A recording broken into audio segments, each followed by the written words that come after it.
Hello, friends. Today we're going to be continuing to review. Today we're looking at Unit 3. Unit 3, the way that I've put the units together is work, energy, and power all together in one thing. So we begin with work. What is work?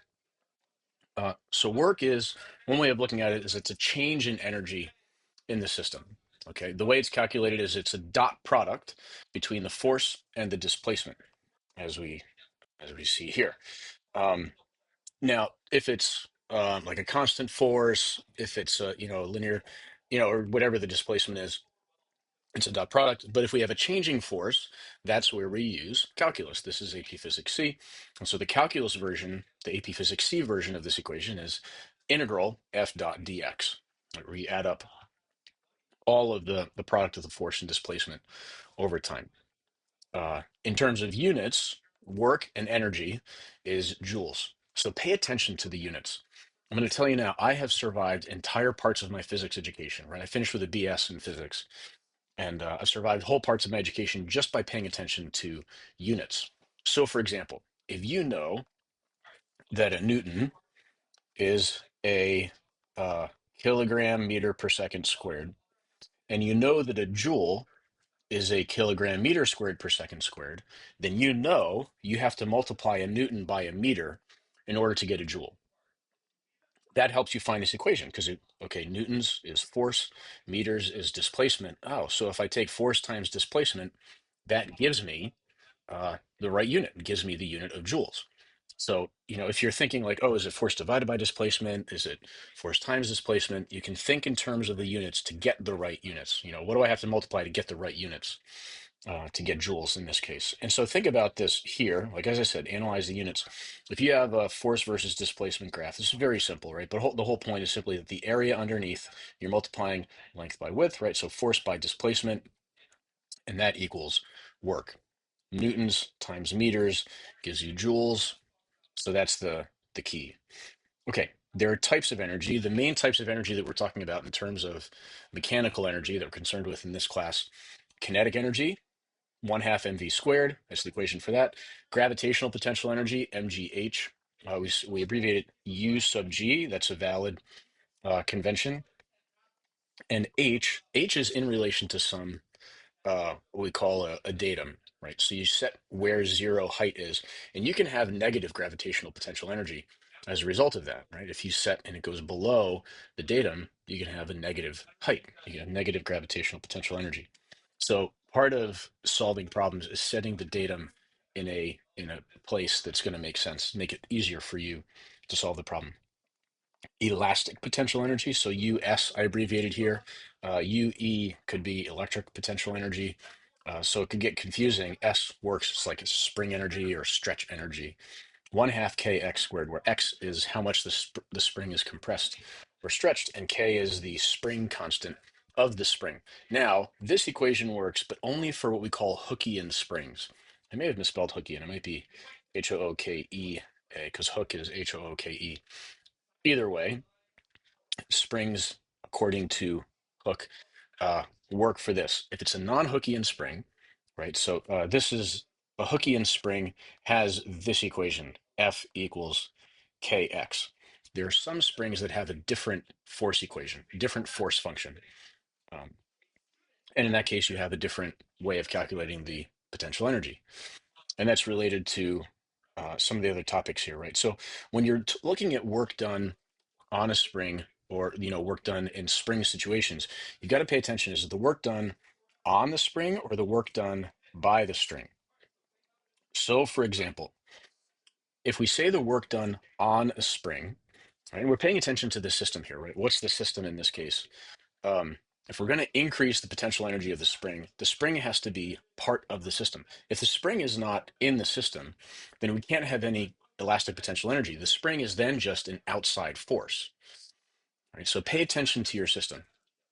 If I'm looking at the work done on a spring, okay, so what would happen? Let's imagine it this way.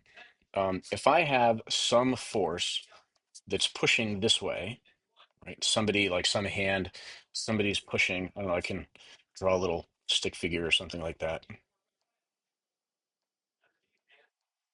It's a giant spring in a box. Anyway, so the person's pushing that way. So the force is this way.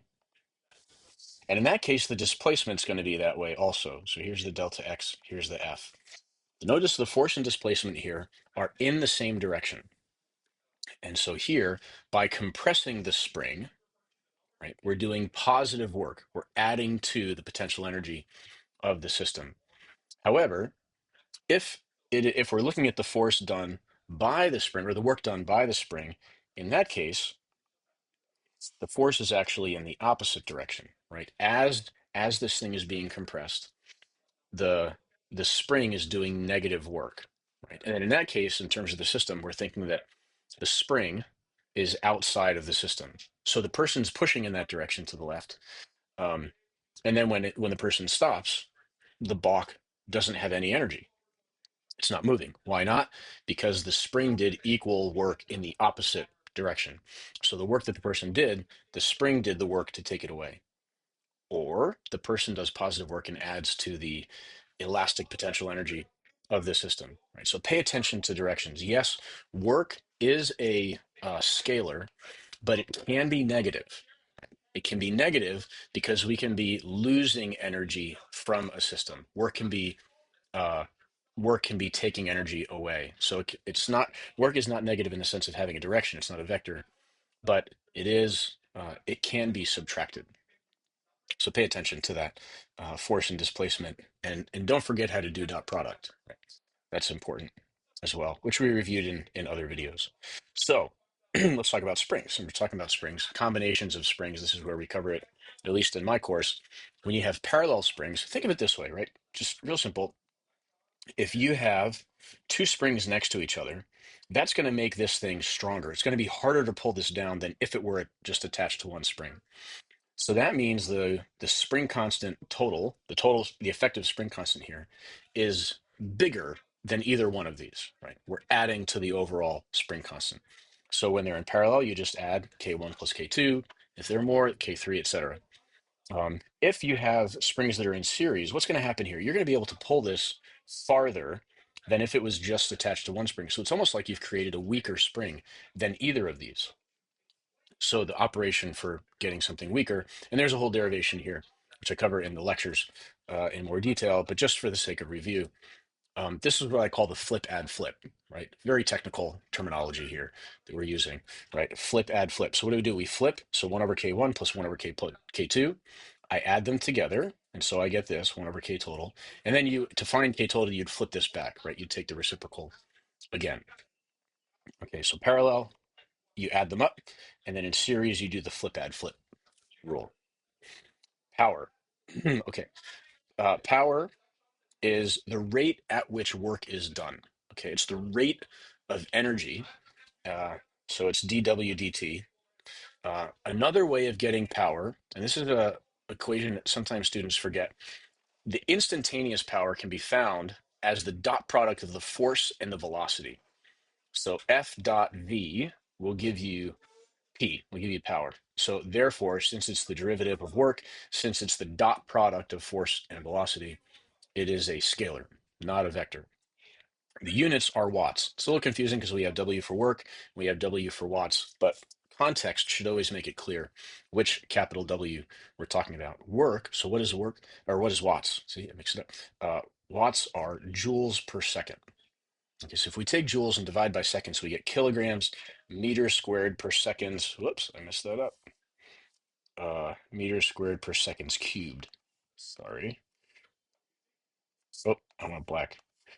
Meters squared per second cubed. So take a look at these units, right? The force velocity. Force is newtons, which is kilograms meter per second squared, times velocity, meters per second. That gives you kilogram meter squared per second cubed. So that's the unit analysis for the force velocity power equation. Now, putting all together, conservation of energy. This is the GAPC equation. So my predecessor, Kathy Burns, longtime AP reader who passed all of her materials on to me, she called this the general all-purpose solves everything equation. Pretty good. She toyed with the idea that if she wrote an autobiography, it would be titled GAPC. It's a really powerful equation because you can take any situation, take the initial state. So again, be clear about your system, right? Like if a spring is in the system, you can have elastic potential energy. If it's not in the system, you can't. I had one student one time who he would always make the system just the object. If the system is only the object, that means that there's no potential energy of any kind. All you have are outside forces and work being done. So springs would be work done. Earth would be work done. When you're solving questions, um, specify what the system is so it's clear. Then that'll dictate what goes into this equation. So here's the idea. Some initial state, it's like a snapshot. At that moment, you've got initial kinetic energy and any initial potential energies, elastic, gravitational, etc. Okay, so you take that and you add any work that's done from an outside force. Okay, that will equal the total energy at the final state. Right, so two snapshots, the initial, the final. It's like two moments in time. And then any work that's done, any forces in between, could take as long as possible. It doesn't matter. We're just looking at the initial and the final state. The final state, the final kinetic energy, the final potential energies, and any internal work that may have been done, or any internal energy. So, for example, like there's friction or something like that. And so, what's happened there? The system is heated up. So, we call that internal energy. You drop an egg and it breaks. That breaking is considered to be internal energy. Um, if there's a runner, like a sprinter who's running or something like that, he's using up internal energy. And so there's a loss of internal energy there. Okay. But this equation can be used to analyze any before and after situation. Um, Oftentimes, later in the course and even in the E&M course, there'll be a question involving like forces and movement or something like that. And it's really confusing, and students try to figure it out. They use kinematics and dynamics, and they forget that they can use conservation of energy. This is what we call time symmetry.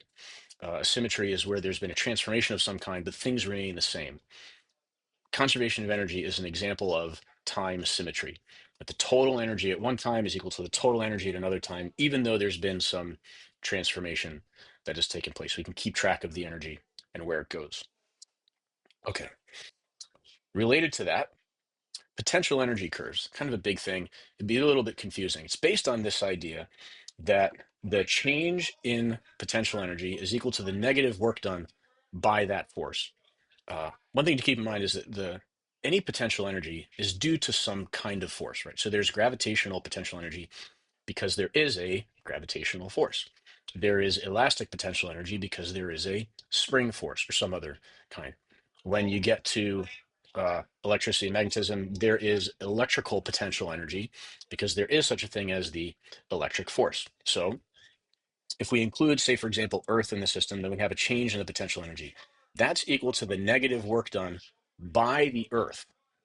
All right. So then if we look at the work done by the Earth on the object, uh, then the change in potential energy is equal to the negative work done. So for example, if you're raising a box, right, as the box goes up, the Earth is doing negative work. Earth is pulling down, it's going up, but the gravitational potential energy is increasing. Right. So Earth does negative work, gravitational potential energy increases. So that's just a demonstration of this.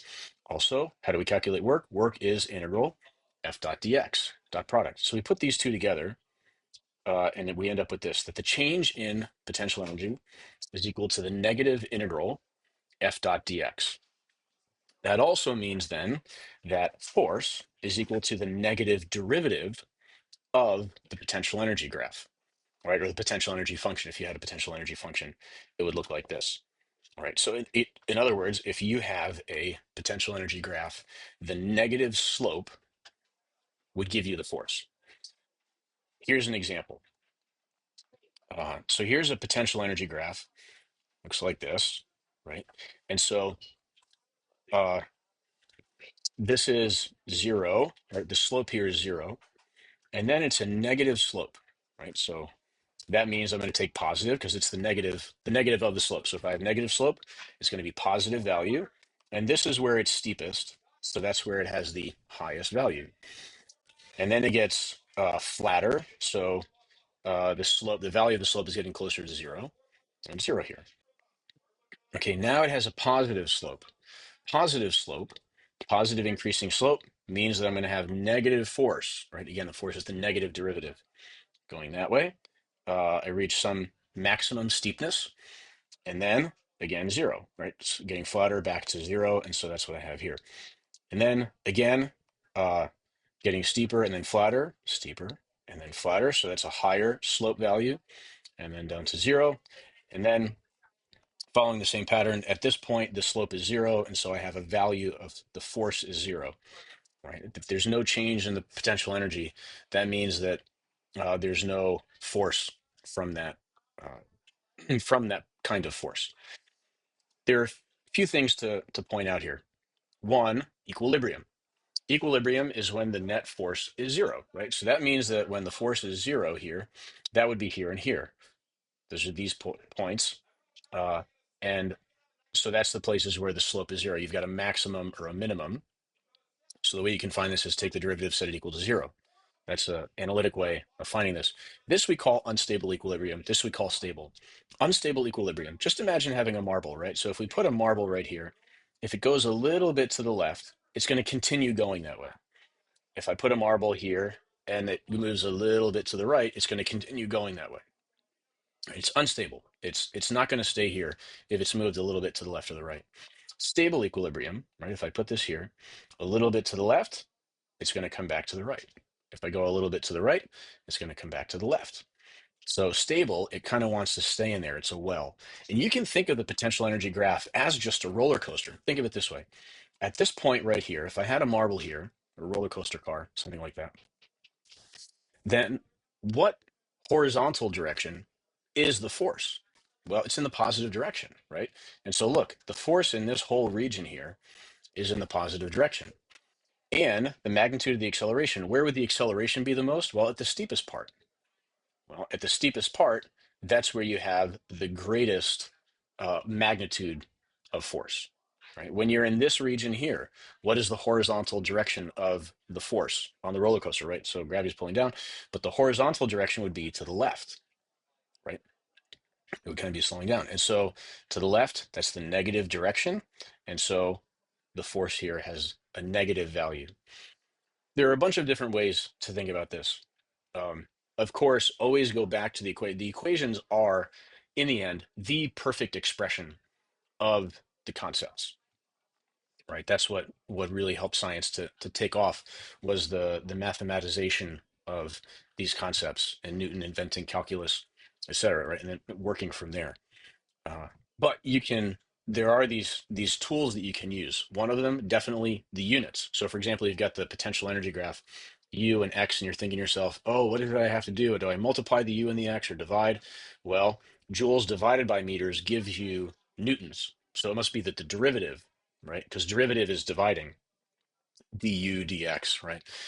Integral is multiplying f dot dx. It's a multiplication that you're doing there. Even though dot product doesn't strictly mean multiplication, it's still how the quantities end up being combined. So use the units. Um, you can think of the potential energy graph as a roller coaster, conservation of energy, etc. Right. So a lot of tools, and it's just synthesizing all this stuff together, and ultimately you can use the equations to justify and ultimately come to the right conclusions. Thanks for watching. Don't forget to like and subscribe.